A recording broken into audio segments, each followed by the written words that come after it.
Zach, my guy, welcome to the Bury. How you doing, man? Let's go, brother. I'm better now. We live in the 705. We live in the 705. Right. Pre-recorded, but we're live in the 705. Yeah. Anyways, yeah.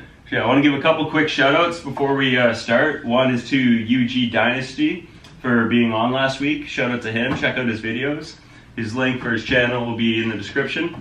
Zach is a music producer. Engineer, not Sorry. producer. Music. What's the difference? So a producer will craft the background music. As an engineer, I do the final mix on that background instrumental, and then mix in the vocals along with other effects, and then do a pre-master before it goes to the mastering engineer. Yeah. Yeah. A lot of people work together to create a project for music. How many people are in for a typical project for an album? I mean, it all depends, right? Like Drake will have more people than say I would, but I have about 3 or 4 people that kind of work together to get something done. To get something done well. Okay, cool. What was your process like once you graduated high school to kind of selecting where to go and then taking it through? Well, I was in a weird situation because I got put in I got put in a weird place. My VP called me down 2 weeks before school was about to end and said, "You're not graduating." And I thought, what is going on? So I asked him. I took a writer's craft course. Okay. Now, the guidance counselor told me that with the writer's craft course, I'd be able to graduate with that instead of my grade 12 ENG 4AU. Right. So I told him, that's not okay. He was basically like, you're shit out of luck. You have to do the course next year, right? But then I dug in my emails and I found an email from the guidance counselor saying that I'd be able to graduate with the writer's craft. So I walked back into the VP's office and I said, look at this email.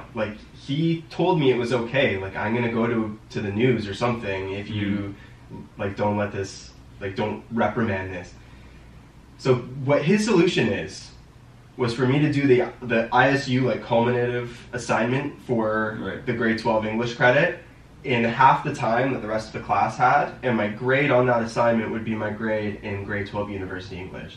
Oh, wow. So I pretty much graduated grade 12 University English and only having attended 3 weeks of the course. Oh, shit. Which is pretty crazy, right? But anyway, I wasn't expecting myself to graduate in that year. So I had applied to a bunch of different programs and not really expecting to get accepted in any of them. I got accepted to Ryerson. Cool. And my parents being so excited, they were like, go, you have to go. And so I did a program that I wasn't sure about. First semester, I really liked it. But the second semester, they made it very much more narrow. What was the program called? So I went to Ryerson for media. There are 3 media programs. There's sports media, there's media production, and new media. And you did media production. I should have gone into media production, but I did new media.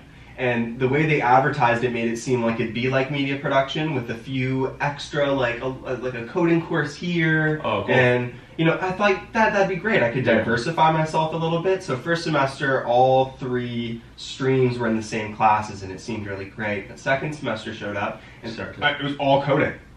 And I am not the greatest at coding. I'm not the greatest at those kinds of things, so it really threw me off. It's like that. I really didn't like the program, but I started doing courses, just the ones that I liked. Okay. And not doing the core courses I needed to graduate my program, and that was my downfall. If it wasn't for the pressure of my parents wanting me to go straight into school, I think I might have had a second thought and taken a gap year. But my parents were afraid that I wouldn't want to go back to school. Did you ever find that with your parents, that they wanted to push you right into school? So I found with mine, for me it was a little different in the sense that a lot of people come on, not many people go to a different city to go to school. Some of my closer friends, Scarborough's pretty far from where Ryerson is. You'd have to commute a little bit, but my first year it was an hour 20-minute commute. It's a little out of the way, and then an hour 20 minutes back, Right. sometimes longer to get back because it'd be in rush hour. Mm-hmm. Yeah, it felt like I knew people from way farther out of the city. It took them the same amount of time to get in. Yeah. Yeah. So to answer your question, it's kind of, I left Sudbury to move to Ottawa. Mm-hmm. I was so excited to that. Yeah. For that. I was terrified, but more excited, right? That's why I went. And then I found it wasn't so much like, oh, get your ass out of it was kind of like, you're lucky you get to move out, you get to go experience this. Yeah. It was kind of more encouraging because I personally wanted to go move there. I didn't want to, it wasn't as much school as it was Ottawa, and now looking back, I'd still do the same thing and go to Ottawa. I'd try to wager and see what's different, or I'd try to branch out in my program a little more and figure out what kind of more options are available, so it's less like sitting down at a desk. Yeah. Because if I work at a smaller firm, so if it's a bigger firm, I'd be doing more sitting at desk. I'm lucky now where I get to go to site every couple of weeks. That isn't enough for me because it's hard to focus just plugging away, right? So diversifying and stuff where you could find ways to things you are interested in learning about is tricky, but when you find those things, I got lucky and found out right away. I love building science. It's pretty cool to me and it's fascinating. Oh yeah. But it's a matter of how do I transfer that and learning about that while kind of fitting to how I am as a personality, which is less sitting down focusing and more doing to understand and comprehend as much as possible. Yeah. That's a little... I think the main reason I felt so much pressure, my dad never had a university education, post-secondary education at all. I think he just really wanted for me what he wasn't able to do for himself. So it was that pressure, along with the pressure that I had told my family, this is what I want to do, this is what I want to do, and now I didn't want to do the program. So I felt like I was a failure by quitting. I also didn't want to be a quitter. So there are all of these pressures that made me feel like I was stuck there. And I guess my main point is you're not stuck. If you really think that it's not where you need to be, it's okay to take a break. I'm on a break right now. It's probably my third or fourth break of post-secondary. It's not that bad, right? It'll give you time to figure out what your goals are, figure out what your how your financial status is, maybe work a little bit, make some more money so you're not relying on OSAP or loans to get you through school. There's time. Unless you're in business, really there's no need to go straight from university into the workforce or straight from high school into university. It's not that big of a pressure. Right. So. And everyone, I think, has this misconception about if you don't, it's okay to take university when you're older than 18. In my program, I had some people that were 30 in my program. See, that's fine. People treated them the same. You're not dead when you're 45. No. You're not even halfway. Yeah. Right? What's average age expectancy? Say 80. Whatever. Say that's what it is in Canada. Right? Say it's say it's 80. Yeah. You'd be oh fuck, you're 30 years.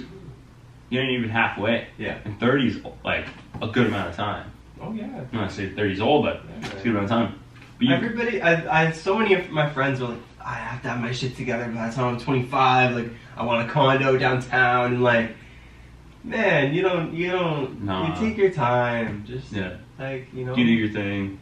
Live, have fun. Don't stress yourself out too much. Right.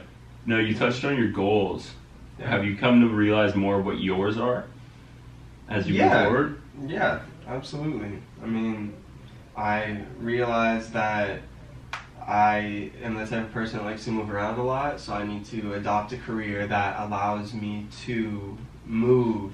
I can't just sit down and have a desk job. I need to be on my feet, moving around.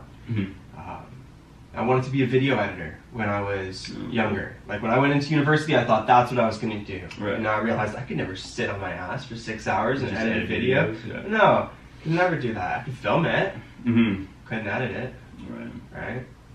You don't have that sit down for 6 hours No. and bang out an edit. No, music's a little different Right. because I'll be in the studio for 8 hours, but you know it's a little bit different. You know, I'll play a song, get up off my seat, and dance around a little bit. You know, and you also need it's to more of a creative process. You also need to take a lot of breaks. Your ears get very dull very quickly. So after like an hour of mixing, I stop hearing all the little differences. I need to get up, get a coffee, tea, walk around for 10-15 minutes, and it's almost like your head resets. Right. And you come back in, play the song, you're like, holy shit, I didn't even hear half these things before.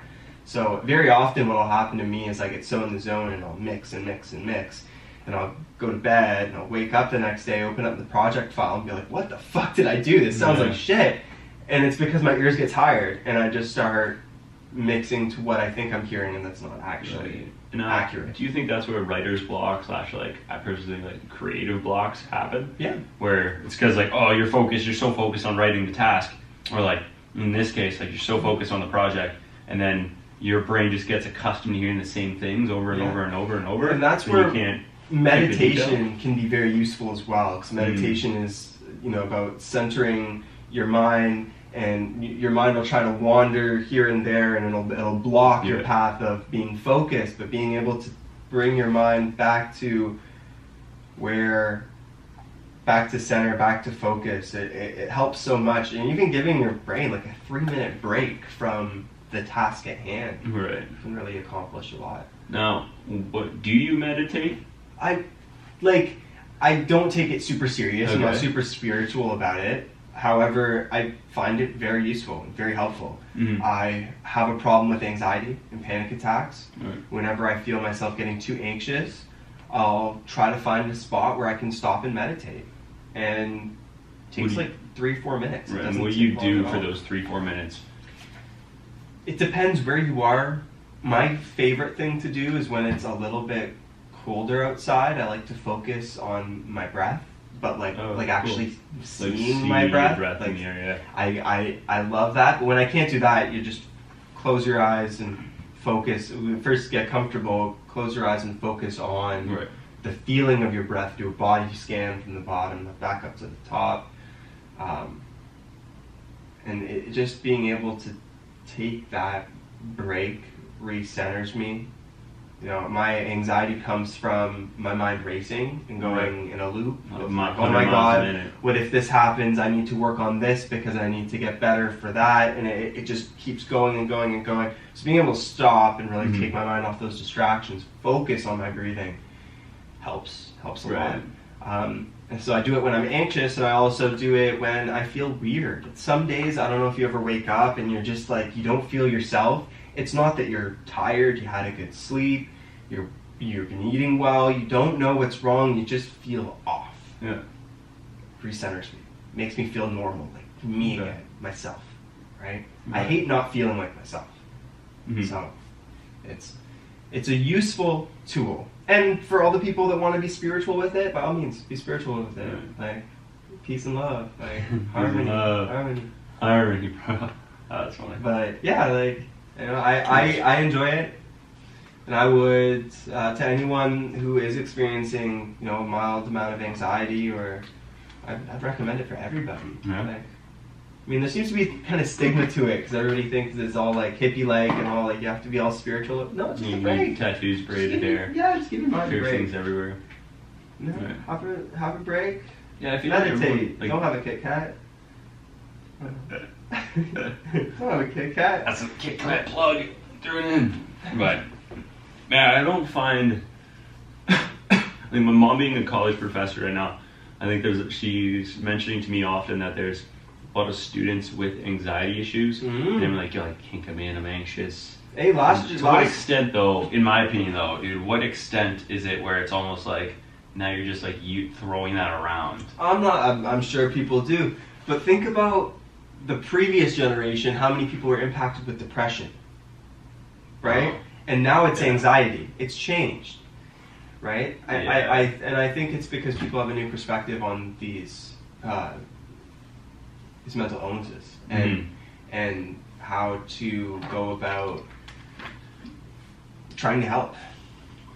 It's hard because you don't see it, right? But I remember even bottom end of my high school career, they did a whole assembly on mental illness and trying to remove the stigma from it. So there are efforts to, you know, make it less stigmatized, make it normalized. Make it stigmatized, normalized. Destigmatized, normalized. I knew you didn't say freestyle, but man, you're like piecing bits together. I freestyled in Glenn's last podcast. I don't want to do that again. It's been one and done. No, it's I'm not a rapper. Yeah, two's company, three's a crowd. So, like you mentioned earlier about lighting and production. Can you break down what and reiterate for me and everyone watching now what you were kind of going through before the show started? Glenn was asking me about some production things for his podcast, and I've done a bunch of camera work courses, and I was explaining to him a little bit about 3-point lighting. Hand me your book, please. That page is below. So let's say the X is the subject. I don't know how well you can see this, but it's 3-point lighting. So there's one light on one side, one light on the other side, and one light coming from the back. There's a backlight, a key light, and a fill light. So the key light's a hard light. An example of that would be the sun shining down on somebody. It gives a very hard definition of the light. Now, if the sun was coming on this side of my face, then on this side there would be a very hard shadow. And if you were to take a camera with very much lesser dynamic range than our eyes have, you'll see one half of the person's face super bright and the other half is just darkness. You get no detail out of it. So the way that you would overcome this is by adding what's called a fill light. Now, an example of a fill light would be like taking my phone flashlight, which is a hard light, key light, and putting it through a piece of paper, or even better, a Kleenex. And this diffuses the light, makes it spread out a little bit more, giving it a softer feel. And that will just fill in the shadow of the person's face, not so the shadow isn't there, but just so it adds in details, right? And then the backlight is over top of the person's head generally, creating a more three-dimensional effect out of your film or image. And that's 3-point lighting. That is 3-point lighting. It is used by every film studio, photography studio, you know, any picture or portrait that you see of somebody and you're like, wow, that looks good. 3-point lighting. They use 3-point lighting. Yeah, and probably a nice camera. Yeah, you can't just snap it up with the latest iPhone. Well, you could. You could. No, actually, you can now. Are really good, dude. Never mind. Oh, even the new mics. You know, a bunch of rappers recently have been like freestyling into their iPhones and then sending it to an engineer, and the recording's so good they just throw it into a song. Oh, really? Yeah, I don't know if you've heard of Hobo Johnson. He's on Facebook. He does these live renditions in his buddy's backyard. He has a band. But one of his recent songs on his album was recorded on an iPhone. You'd have no idea. Really? Which is crazy. Yeah, I watched an interview with him, and he was mentioning that. I thought that was really cool. Jeez. Yeah. That's pretty neat. I don't know if, like, that's kind of what I want to bring this, like, production to right now. Because right now, like, everyone watching and listening, there's this mic. This is a secret for everybody, so I'm about to break the fourth wall. This mic is hooked up to my laptop there, behind the camera, and you can't see it's recording. And then I have the camera here. That's looking. You're the camera. Hi. You are the camera right in there. Hi, everybody. Welcome to the show. And so everything that goes together, I want to end up having, right now we have the lights here. I want to have, like you said, and figure that out for my own permanent studio, have like the lighting in the background, having the lighting come in, and then that professionally lit studio, consistent. Oh, we're lit. Like, yeah, we're lit. We lit it up here. I don't know what the fuck you talking about. We're lit. Zach's lit. I'm on my way. I'm not lit. I got Thanksgiving dinner to go to, actually. So I might get a little drunk at the dinner. Oh, I mean, you have to with the wine and everything. Pumpkin pie and sober don't connect. Why not? You think it just doesn't go down well, or? I've always been a little fucked up when I have pumpkin pie. You don't know what it tastes like sober? Probably not. Pumpkin seeds sober, not pumpkin pie. No, I can't eat pumpkin seeds. Pussy. Fuck you, man. Jesus. I just don't like pumpkin too much. I got pumpkin pie, but like, put some ice cream on that bitch. Yeah. You know what I mean? Yeah, I Can't do it. But, dude, yeah, no, this is really cool because I like seeing like your progression, and every time for everyone watching and listening, hello. Zach, whenever I don't talk to Zach like every day, every month, really, kind of never at all. And then he'll, except when he does his Snapchats, and he's like, "It's beautiful outside." It's beautiful. And when he does that, I enjoy it a lot, and I think it's funny. So I'll be like, "Bro, never changed," and then I'll be like, "Yo, thanks, homie, blessed," and then that's it. I make really dumb Snapchats. I use Snapchat like it's Vine, like Vine used to be back in the day. I just find making comedy on a social media like that's just so accessible. It's really, really great. I got inspired by a couple of my friends that started just being like stupid and ridiculous on Snapchat, and you know, so a couple times I was having a really bad day and they made me laugh, and I thought, oh, that's really cool. Like for them to have that kind of impact on me, I wonder if I could impact other people. So then I started being really stupid and funny on Snapchat, and I had a lot of people reply back to me like, man, this is jokes, like, oh, you just made my day, like, so I mean, I'm not, nobody's ever like in that great of a mood all the time. Maybe some of these YouTubers are, but I find whenever I can and I'm in the mood, I'll do something ridiculous. But I know, for example, like what you're saying is when like you'll turn your camera on and you'll just start recording. I'm like, all right, let's go. You know, you get hyped up. Well, that's my thing. I never tell people like, oh, I'm about to Snapchat, like look lit. Like, no, I just start filming. Like, I want it to be as real as possible. Like, my Instagram is polished as fuck. Okay. It's really polished. So I'll never just like throw something crazy on Instagram. Yeah. But on Snapchat, like I want it to be like real. Like Instagram this is the pretty side of my life. Yeah. Snapchat's just like, this is me. I'm a shithead. Yeah. So it's a nice little hobby. And what's fun, I think, about it is, I think there was a couple years ago we were on our way to a Raptors game.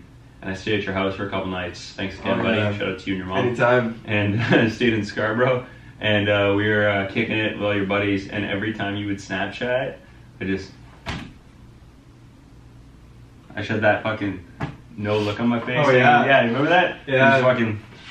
Yeah, and we did a montage of Glenn going. It also, I'm not sure how many viewers are from Toronto, but Toronto runs this art festival kind of thing called Nuit Blanche every year, and the city is transformed. Every single like street corner, it has some art installation, some cool thing on it. So people from all over the city, they'll just come bring a bunch of alcohol, get drunk, and walk through the streets and look at pretty cool art. And like places are open until like 5, 6 in the morning. Like the whole city's a party. We get back to like 4. The whole city's a party all night. It's super fun. But Glenn visiting Toronto just happens to show up on Nuit Blanche weekend. So I get lucky on these things.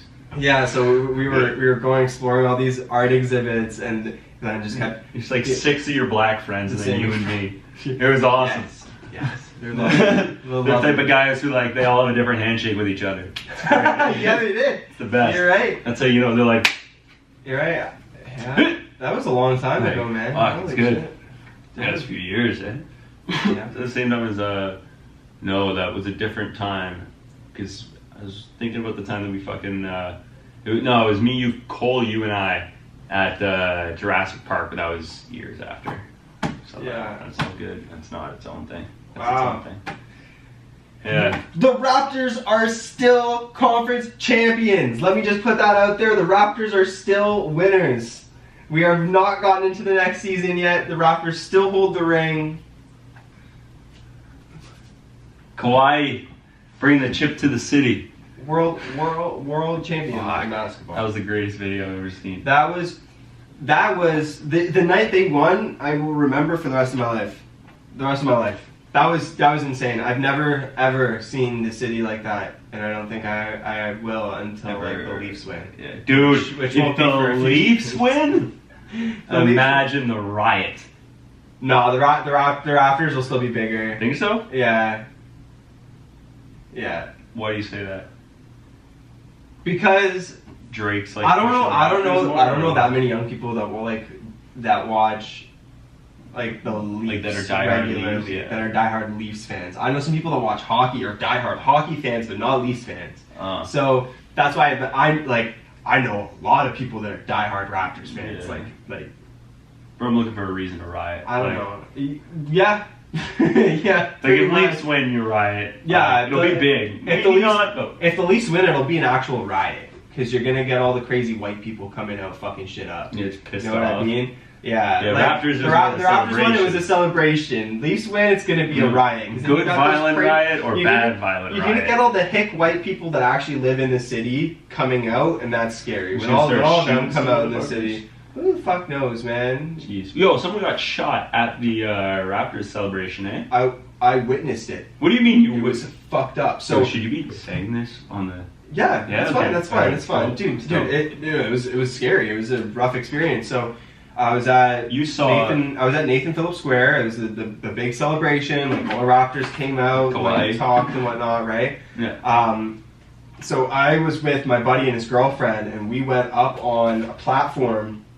It's a little building that has an elevator, so you can get down to the parking garage underneath Nathan Phillips Square. Nice. And City Hall. So we climbed up, and we were like the last people that could get up there because it started getting squished, and there's a whole bunch of people up on this platform. Yeah. But being up there, I could see everything. I could see the screen on the stage. I could see all the people. I could see. Yeah, you had a pretty good view. To the left of me, I was looking west down Queen Street, and to the right of me, I was looking east down Queen Street. The intersection of Queen and Bay was right there. Right. Queen Street and Bay Street, clearly. and that's where the shooting happened. So. Kept hearing firecrackers go off, and it was making me nervous because this is a huge event. Like this is probably one of the biggest events Canada's had in a really long time, like public events in the middle of the street. So in the back of my head, I'm like, "Fuck, this is a little scary," but Raptors won. Let's go. You know what I mean? You're holding on. But firecrackers kept going off, and it's making me nervous. But I know what a firecracker sounds like, and I know what a gun sounds like. So I calmed down. A little different.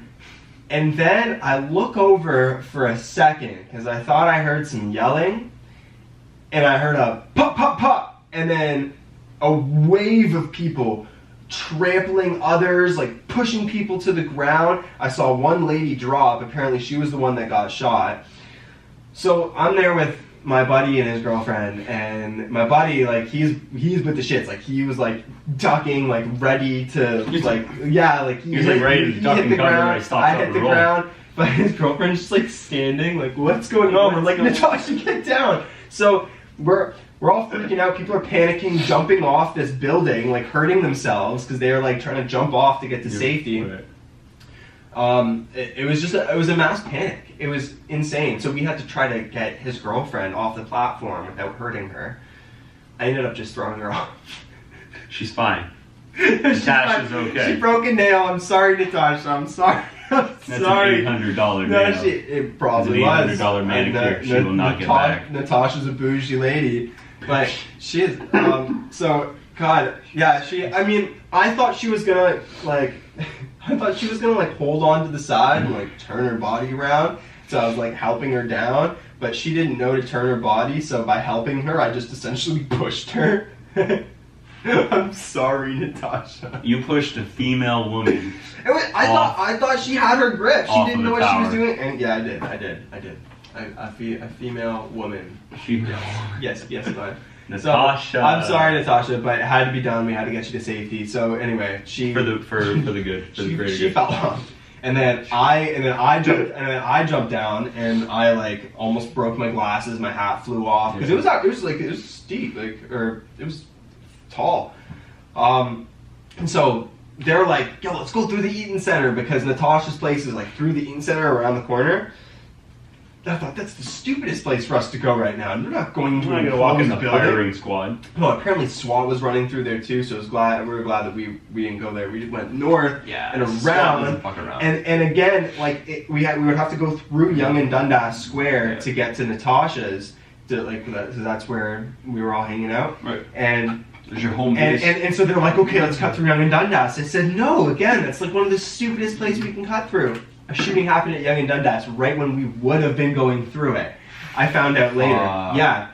And so like that whole day was just kind of like, wow, like shit got real really fast. And like there was no time to panic. You just kind of had to like, figure your shit out. And people were like screaming and crying and running around. That was scary. That was scary. But we're okay. And I'm not sure if this is correct, but I remember hearing that nobody was killed. Right. Everybody's okay. Yeah, I think that was. So that's. Yeah, I remember hearing and reading about a shooting, but I don't remember reading anyone killed. No, I think everyone ended up being okay. Like people were injured. Yeah. Yeah, and a lot of people were injured, being trampled. Mm-hmm. Around where that gunshot was. Yeah. I mean, most of the injuries were people getting trampled. Like fucking busted up, bruised ribs, stuff like that. Well, I mean, think about it. Canada has a lot of. It's Toronto, especially, has a lot of new Canadians, and if you come from a country where you hear gunshots all the time, that triggers you. You run. Yeah, it's a little more of a trigger than just your average. Oh. I mean, even people who never hear that, freak out and run, but the people who aren't as fast get trampled. I mean, it's unfortunate. That's saying what you don't have to be faster. If you and I go and we get chased by a bear, you don't have to be faster than the bear. You just have to be faster than the slowest buddy of yours. So, dude, that's incredible. Yeah. Do you have any like pretty cool facts or like knowledge bits about like Instagram, Snapchat, YouTube that you just want to drop for people right now? I don't want to give away my secrets. No, I'm just kidding. It's like, all right, we'll cut the camera, cut the audio, and we'll have this conversation. No, honestly, Instagram's algorithm is really weird. The more people that comment on your photo, the more it gets pushed back up to the top of like other people's feed. Yeah. Generally, it's just because more people are interacting with it. It's and so Instagram sees that as more important because more people are engaging with that post. Right. Right? So, if you have a post, a bunch of people are liking it, but no one's commenting, that just might be because, it's a pretty photo. But Instagram and Facebook and these social media platforms, they want more content than just that. They want a conversation to get people going, to get people interested and engaged, and to actually interact with their platform. Right. And so that's the more comments, the more they're going to push you. Right. And that's what my buddy last week was talking about with the YouTube specifically after we went off the air. And I think he touched a bit on it on the air as well, where we're going through and he's showing me, he's like, you can filter people who comment on your shit who aren't subscribed. And you can comment back to them. He's like, he replies to everybody. Yeah. Shout out to him. He's like, he comments or he'll reply to everybody, be like, and I'll like comment on it, like commenting on stuff, because then people view it more. People see that comment, like, oh, who's this guy? What's this thing about? Click. Do you know who Eric Andre is? Yeah. He's a really left field comedian. He says some weird shit. But I saw an interview with him where the interviewer was saying he will reply back to people who hate on him, who heavily hate on him. And he replied with saying, yeah, people don't even realize that I'm reading this stuff. They think I have an agent or somebody that filters through it. He's like, no, I see this shit. People are telling him like, oh, fuck you, go kill yourself, you worthless piece of shit. And he'll reply back like, what the fuck, dude? And then the person does a complete 180 and he's like, oh my god, I didn't know you read this. I'm your biggest fan, blah, blah, blah. Right? But people are fucking weird. People are psycho, man. People are crazy. Like, especially the people who comment and troll on the internet. On people like that, I did something a little crazy, and people can hate on me if they want for this. I wanted to go to this festival called Lost Lands. It's in Ohio. It's a dubstep festival. 4 days of camping, 4 days of festival experience. It's an awesome time. I ended up going, but I was on the line of like, if I could afford it, if I couldn't, and so I just decided I wouldn't go because I needed to save my money. My buddy Donnie. Shout out to you, Donnie. Shout out, Donnie. Dimebag Donnie, I love you. So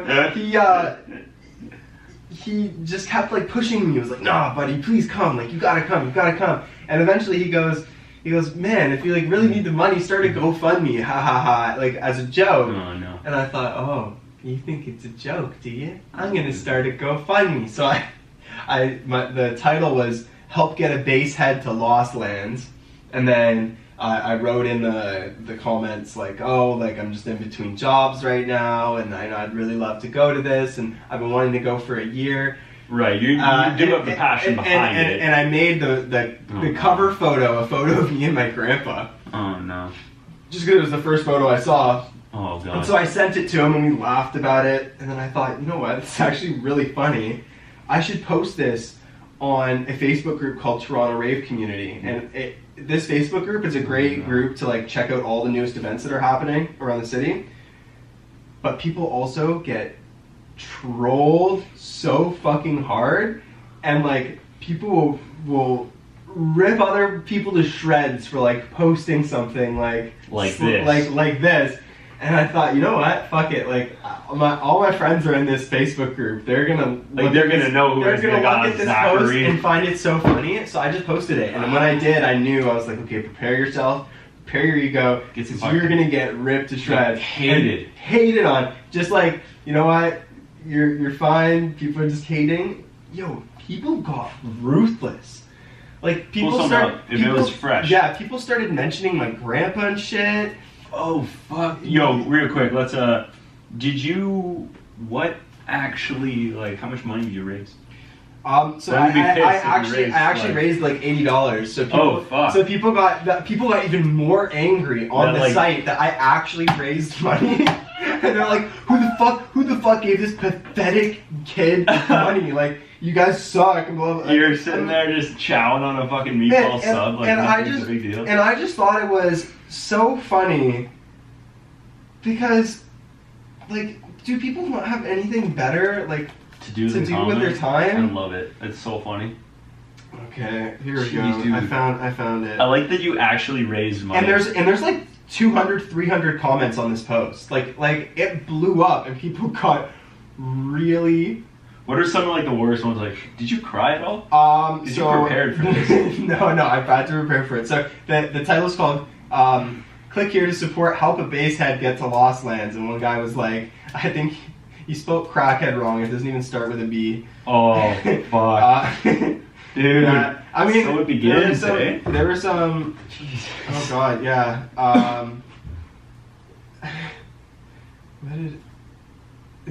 One guy like did some research and found my aunt on Facebook and was like, "Hey, is this your mom? How would she feel about you like using a picture of your grandpa to like blah blah blah?" And people were mad that I was using a service that usually, you know, is a charity and a portal to help.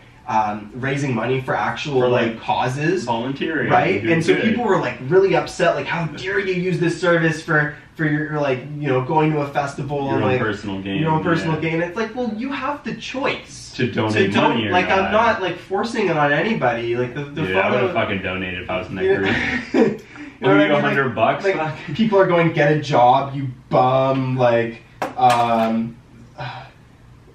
okay, listen to this one. Fuck this cunt-ass cuck. The world owes you nothing. Get a job and be miserable like the rest of us.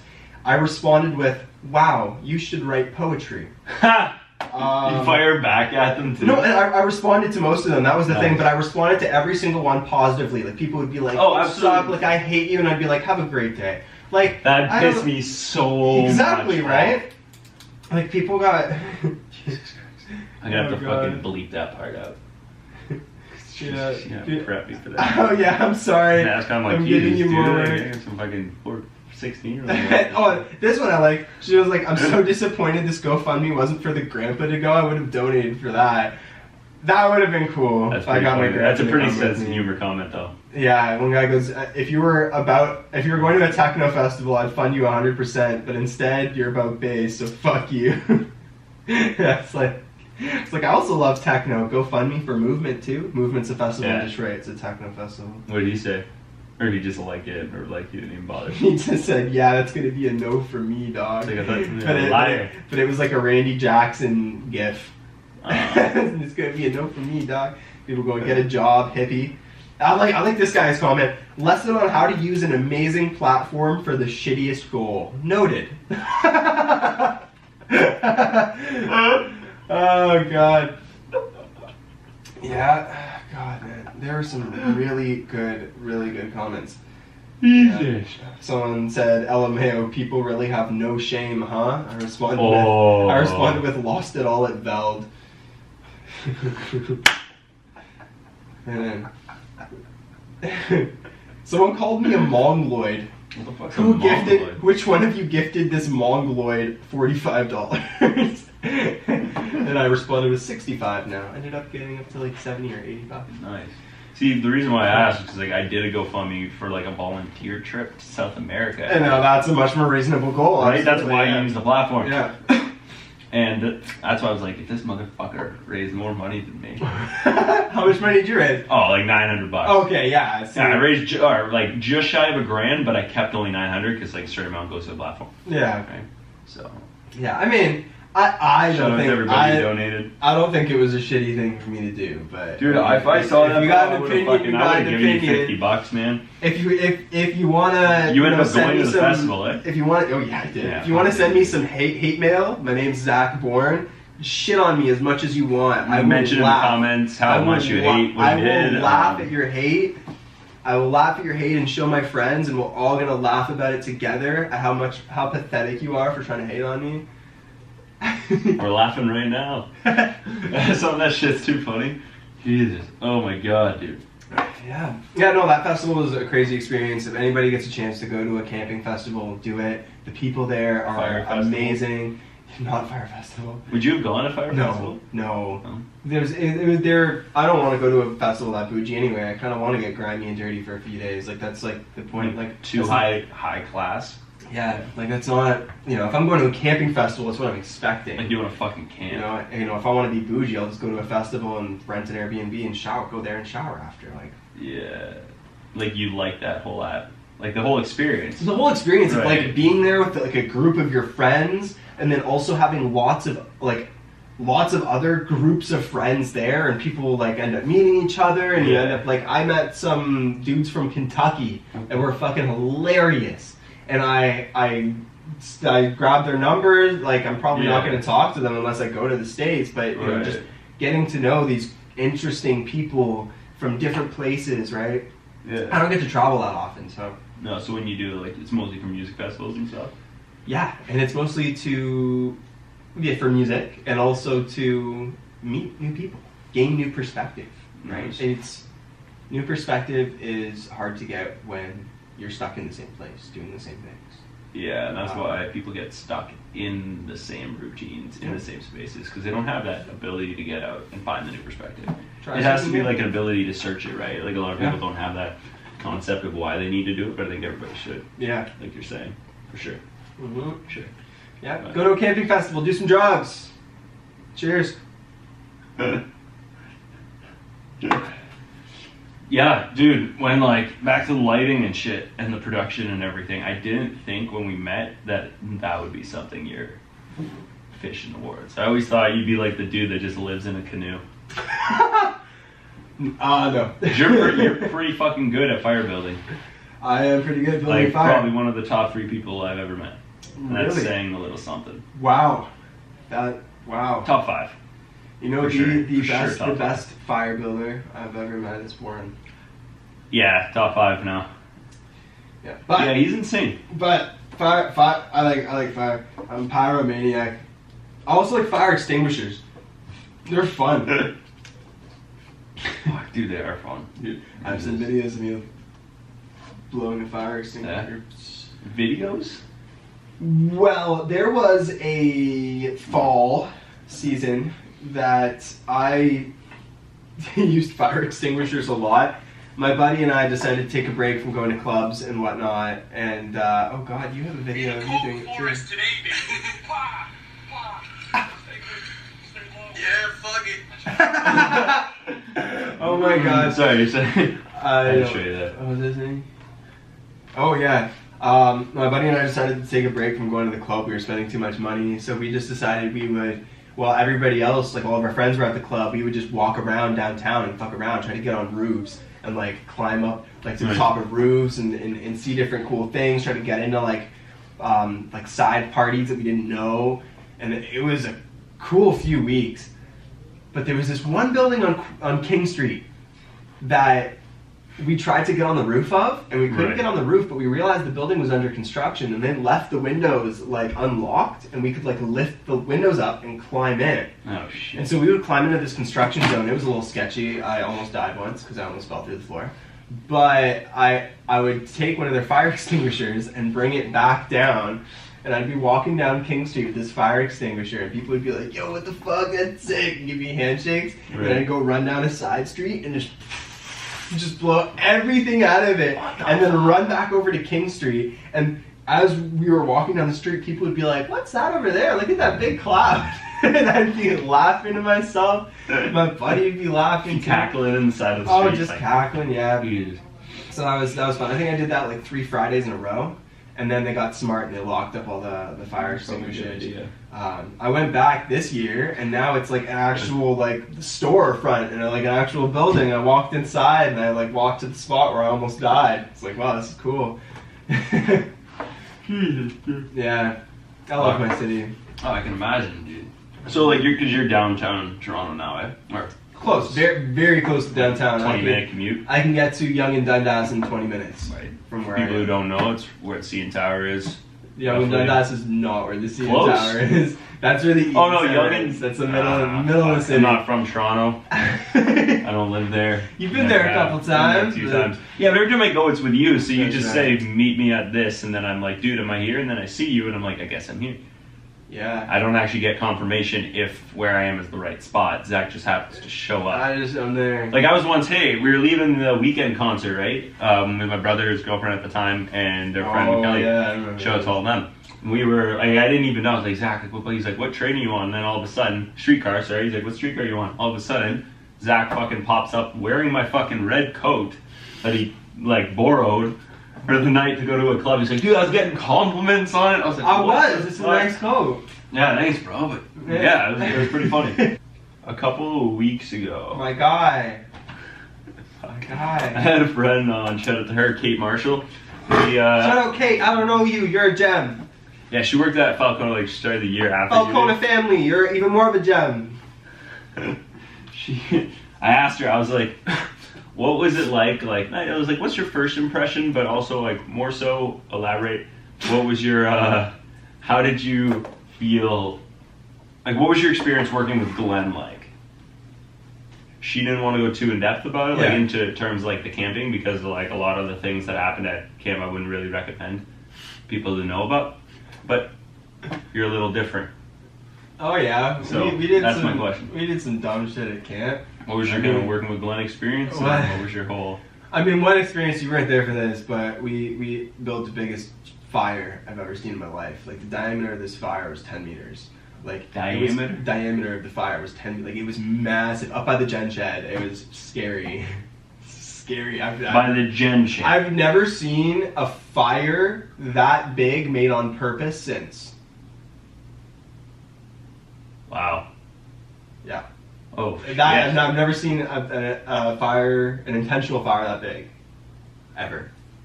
It was massive. It was massive. Anyway, that was a huge memory because we were throwing on like railroad ties. You and Adam? Warren? No, it was just me, Warren, and Rob. Oh, and Rob. Yeah. Nice. Like, I hope Rob watches this episode. Oh yeah. He follows me on Instagram, so he definitely like. Oh yeah. Okay, I'll tell this story then. He had this giant stick and he like threw it into the fire, but the stick had like a piece of wood coming off it, so he threw it, and then as he threw it, the piece of wood clacked him in the side of the head. Yeah, like, as he threw it, it like got him. Shit. Yeah, and me and Warren were like, "Oh shit, are you good?" And he was like a little dizzy. Give me a minute, boys. But I had to really hold back my laugh because it was really funny. Imagine, dude. Were you volunteering at that point? I was a volunteer at that point. There was me and 7 other girls working as volunteers. What was that like? Fun. They made me They play talk a lot. spoons with tampons. You know the card game spoons? Yeah. Well, that's fun. But it was still fun. Yeah. It's something like camp women though. Like they have a different personality. They have a different personality at camp. At camp. At Fair. They're normal when they're not at camp. When they're at camp, it's something different. they're in their whole like. Yeah, I can remember you laying on this bed. We had a cabin of junior boys, Oh, no, okay? not this story. And Not this you story. put I hate shaving this. cream I hate this story. all over your chest and your face. And you're like, "Yo, film me." It's like, what? You film me, okay? I So hate this I story. grabbed his iPod Touch at the time and started filming him, and he grabbed his safety razor and just started shaving his entire upper body and face and forehead and like everything in front of all these junior boys, and they're like, "What are you doing?" I'm like, "Yo, he's being weird." And they're like, "Why is he doing that?" Like, I don't know. Yeah. I hate this story. Yeah. There That- better be like. Is that that was- what your working with me experience is like? When you Yes. Like, oh, it's glad, and it's like, oh well, fuck. This one time he shaved his body. Okay, just to be clear, it was like it was upper body here up. I had pants on, hat. Like it's not pants weird. On, it wasn't. I mean, it was a little. I'm not gonna take defense. I'm not gonna take any It was a little responsibility weird. for this. I did this like 7 years ago. You still did it. I was like 22. This is like last year. No, this is like eons ago. But yeah, Okay, Yeah, that's pretty fun. another one. I also remember whenever I'd get like really stressed out, you'd like kind of take hold of the cabin and let me like mellow out for a little bit. Which is good. I really appreciated that No worries, because dude. we had a really rough cabin last week. yeah. We Yeah. had some. Who did we have? I'm trying to I remember. don't want to. We're not allowed to talk about it. Let's not. Like- We can't talk about it. There was just so much fighting. There was a lot. There was a lot of. Let's just say, to put it simply and to put it in a way that we can put, there were like half the cabin were like wealthy kids, and the other half of the cabin were kids from CAS, Which is like children's aid site. and they didn't mix well at all. And when we kind of asked for help from our supervisors to mediate the situation, they just kind of said deal with it, and so we had to deal with it. Yeah, which you can. The Which tricky was part. hard, but we did it. Yeah, we managed. Thankfully, I think we survived. Mm-hmm. We survived. We survived. They survived. They went home. No one had a sunburn. Did the kids have a great time at camp? I don't know. I can't confirm whether they did or they I didn't. can't confirm. However, But it wasn't bad. yeah, it was fun. I remember like what was it? That summer made me never want a camp council ever again. Though. Yeah, and you didn't, And I didn't. which is fine. My first summer was the worst one because I was the youngest one. I was the least experienced, and I was just like, fuck, like, everyone's so much older. The staff teams, everyone's so smart. Like, fuck, they're all old. I don't know. And then they ended up working out perfectly. Ended up killing it. Nailed it. Yeah, one slave. The worst part though is that we did this like prom type yearbook shit at the end of the year. We're at the banquet, and it was like most this, biggest like this, most likely to. Fuck. They did it not where everybody voted because we had everybody vote on a page. But you know how I know it was hacked? Because there's this category called most athletic, and this pissed me off. It was given to two people who had nothing else won. Like I won biggest flirt, and I won best nickname for Glenifer. You won with biggest flirt. So dude, but what happened is I was wanting to win most athletic. The other two I was like, oh fuck, really? Thanks. And but Logan and Brandon didn't win nothing until most athletic. And they're like, Logan and Brandon, they stood up and just got in my face, and they're like, yeah, vote, yeah. It's like, I'll kill you. Let's go. Where you at? Where you at now, boys? Wow. I was a little beefed about it, but I'm still a little beat about it now. You're But definitely more athletic now, so you got him. Yeah. Jiu-jitsu and everything, you got him. yeah, they You got him. strangle them both at the same time. But Yeah. that's not my point. Point is, always be a gracious loser and an even more gracious winner. I also remember a story about Oh. how you skinny dipped into the lake. I don't think I participated. I don't Yeah, remember. you did. I did? No, you did. Well, I It guess was I you, did. Krista, Bailey, and I, and it was fucking cold. It was cold, I It was remember stupid that. cold. We probably shouldn't have done that. Yeah, I was really cold. But it was cool. Yeah. It kind of had to be done. It was kind of, yeah. It was fun. I also Awesome. remember a time where campfire songs. Yeah. Campfire songs, that was sick. Yeah, Wow. Glenn runs the best campfires ever. Thanks, buddy. Yeah. It's probably my favorite thing ever. When you have a group of however many people, like I've probably done Wanakee to campfires, I would run like you remember the Bobcat song? Of course you do. Stupid question. I'd show up and I'd be new at this camp, and Wanakee, just shout out to them. Had a great time while I was there. They have about 160 staff. Holy. How many kids do you fucking think they have? They have about 400 to 500. There's about 600-700 people at this campfire at this time. We had maybe 50 people total on a busy day, and with day camp staying over. Like, to put it in perspective, and It was like nice. when I went to Wanakita, nobody really knew who I was because I wasn't there for 90 years, right? That's how camp kind of works. And then I get thrown in this leadership position, and I'm like, dope. And then if it would have happened 2 years earlier, I'd be perfectly happy with it. But whatever happens, happens. I show up and I'm like, I'm gonna do a song, and like they have a list on this giant ass brown paper sheet, and I'm like, I just write Glenn. I don't write the name of the song, nothing. And they're like, what's going on? And do you remember the Weenie song? The Weenie song? Yeah. No. Okay, it was just like hot dog Weenie song, whatever it was. But I did the Bobcat song the first year, or whatever, and I'd only done it like I tried to throw in songs that they didn't know. Yeah. Right, just to like, whoa, what? And because the campfires basically, you'd have two staff. This is what I hated about their campfires. They would say, I wouldn't host it, so I hate it. That's its own thing. Yeah. But dude, swear to God, they'd stand in there and they'd be like, what's like quick song? Oh, they'd be like, penguins attention, penguins unite, and then right flip out. Have you ever seen a penguin drinking tea? And it's like hundreds of people literally sitting on the logs just while 3 fucking like female staff or whoever was standing in front, just right flip. Oh, the kids were interacting? Nobody was moving. That pisses me off. Yeah. Right? And like that's not how we did things. Yeah. So I'm like, well, let's fucking hype it up. Mm-hmm. So, that's what I like to do. What happened was I brought what's his nuts? I did the Bobcat song. And then what I did was I did the Weenie song. And the Weenie song I was able to get people to interact more. I just said, all right, how I do this, because when you speak in front of people, you gotta get people's attention. Yeah. Where you can either ask them a question or you can look at them, but it's hard when you're that many people. So what I did was I was like, I need to do something outrageous right when I get up in front of everyone in that first 20 to 30 seconds to get their attention. Then I have it. Yeah. So what I do, I walk in, I run towards the lake, I jump in the lake, fill up my water bottle, drink the water, and then I look around and everyone's like, what? And I'm like, great, so now that I have everybody's attention, this is the song I'm about to do. And they're just like, even more like, he just inceptioned us.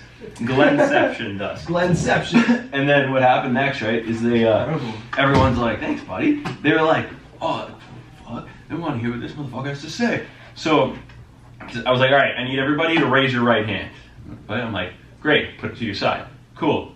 Raise your left, go like this. And they're like, okay, right. I'm like, go like this, now go like this. And I'm like, great, that's all the moves I need you to do.